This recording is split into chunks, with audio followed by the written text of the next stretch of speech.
What's up, y'all? I gotta say goodbye to my baby. She's been a good one. I gotta take all this stuff off. Y'all remember the grapple saw install stuff? This right here took quite a bit of work and money. It's about $1,000 sitting here in hoses. But as time goes on, things change.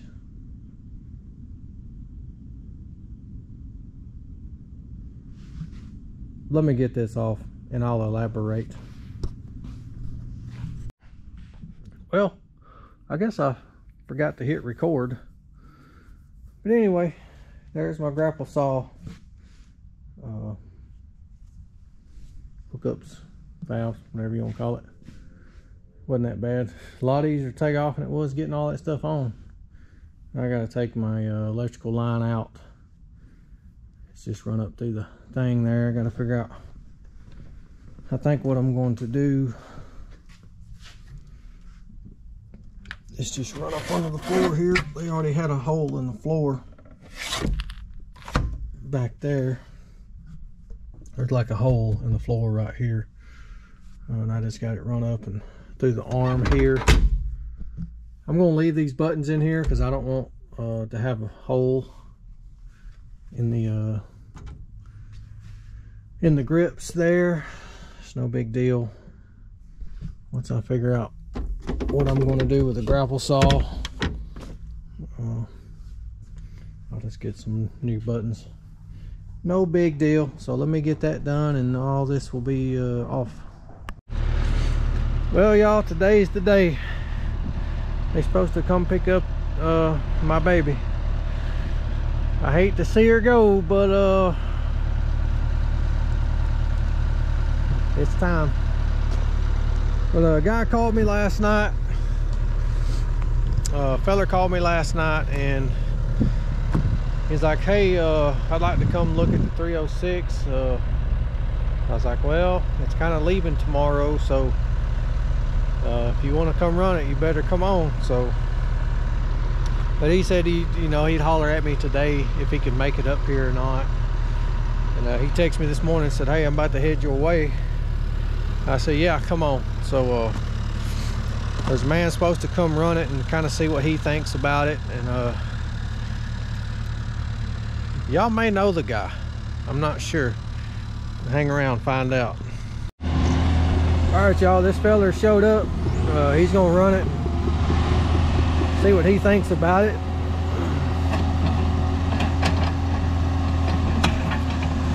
I'm interested to see what he thinks about it. And kind of give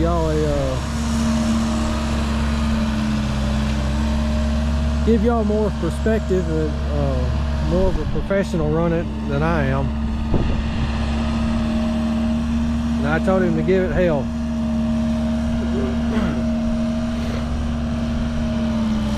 Sorry about the fire.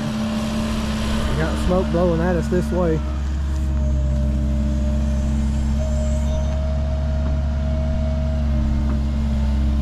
It's pretty impressive.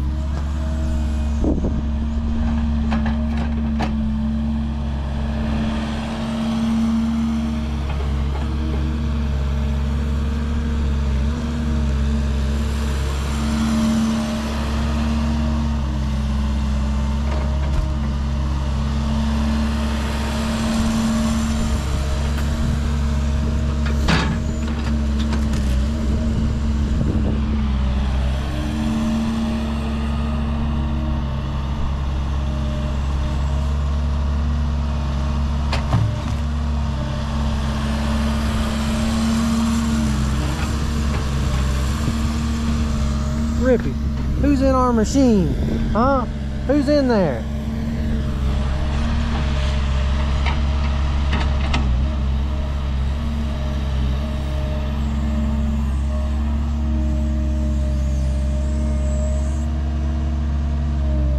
machine's barely tipping when he does that. It's a lot different when you're standing outside a machine watching it run versus inside of it. You can get a better understanding of what it's really doing. That's a bigger log right there. It's an oak. Could be quite a bit heavier than those pines.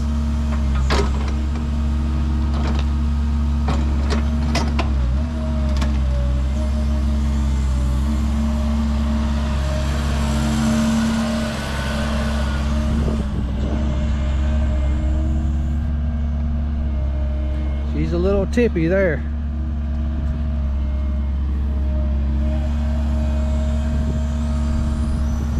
I ain't got no problem picking it up.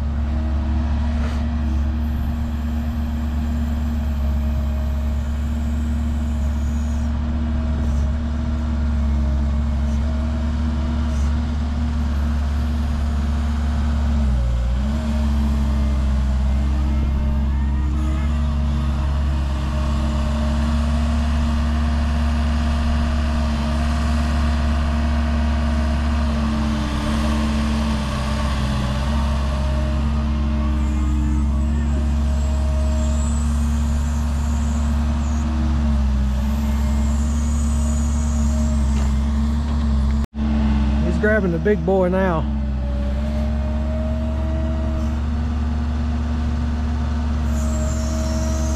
That's a big log.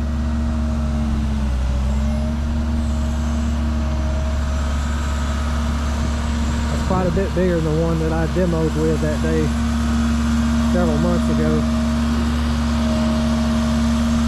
I think he's doing a lot better job demoing than I did.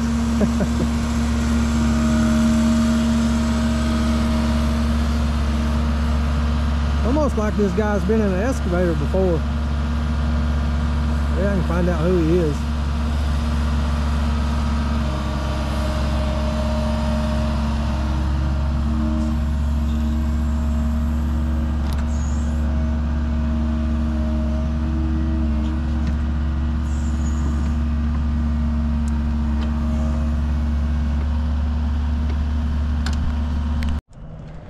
All right, this guy's done running it.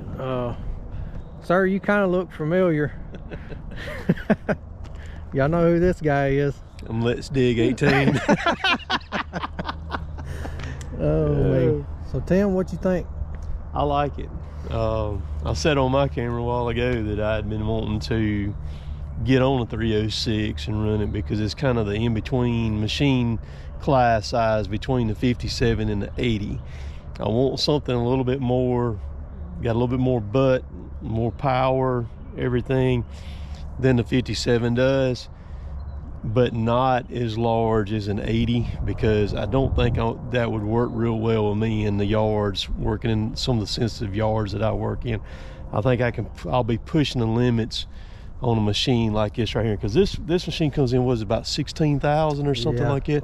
Yeah, 16,000. About 16,000. But it'll give me that lift capacity. Not saying that the 57 is not a strong machine. It's a very strong machine for what it does.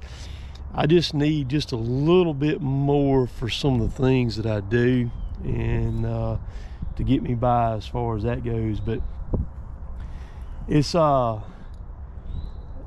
know, I'm impressed with the cat stuff.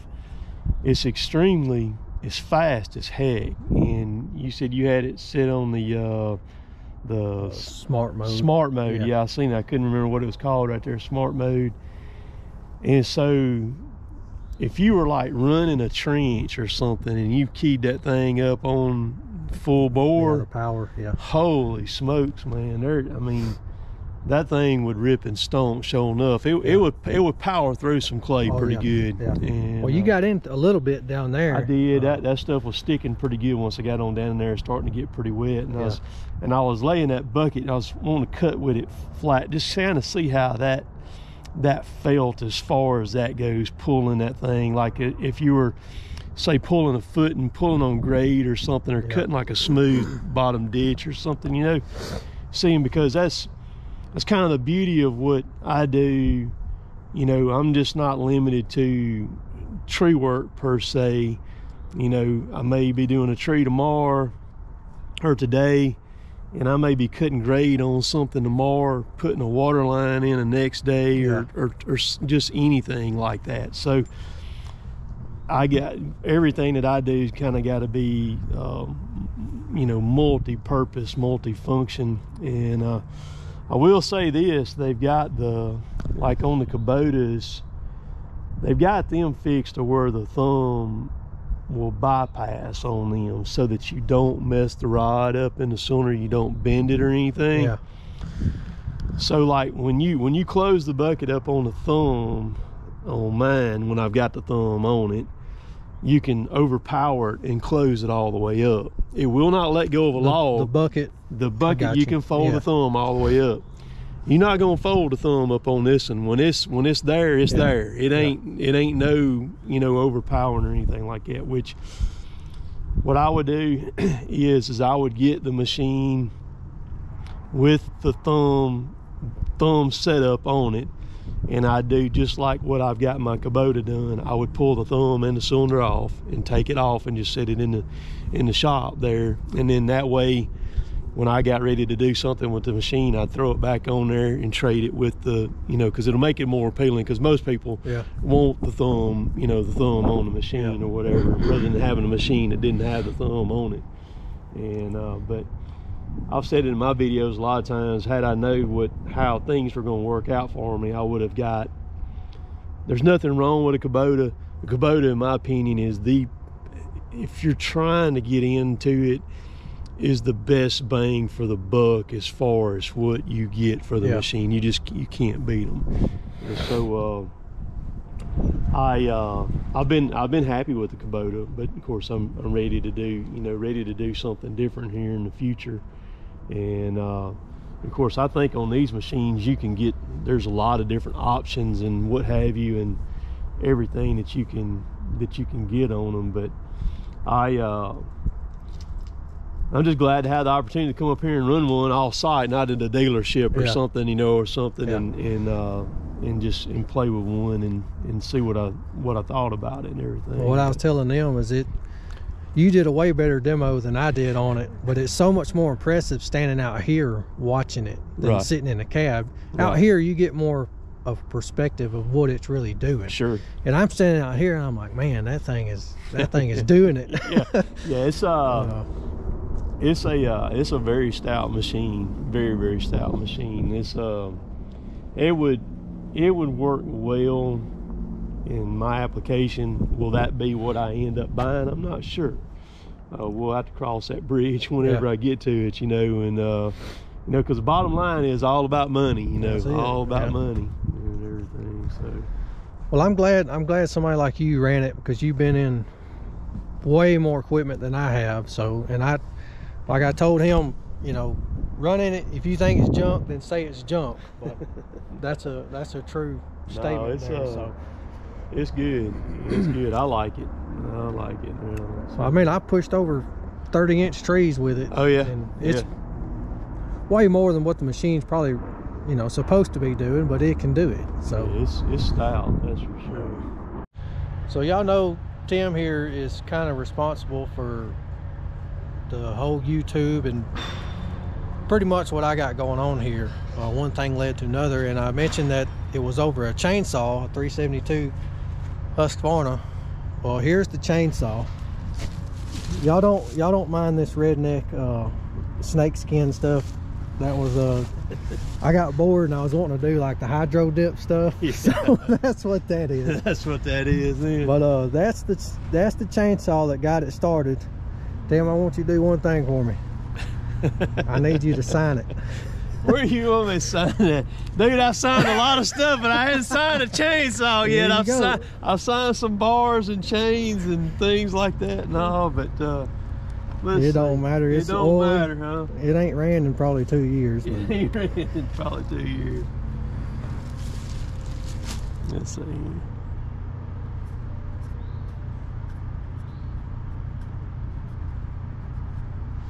There it is. There we go. Not my best handwriting, but it is what it is. All right, there's one more thing I want you to do for me. What's that?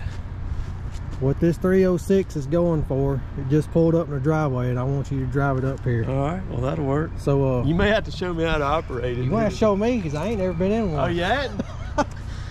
So I'm gonna close this one here. If y'all want to see what is next, then find out.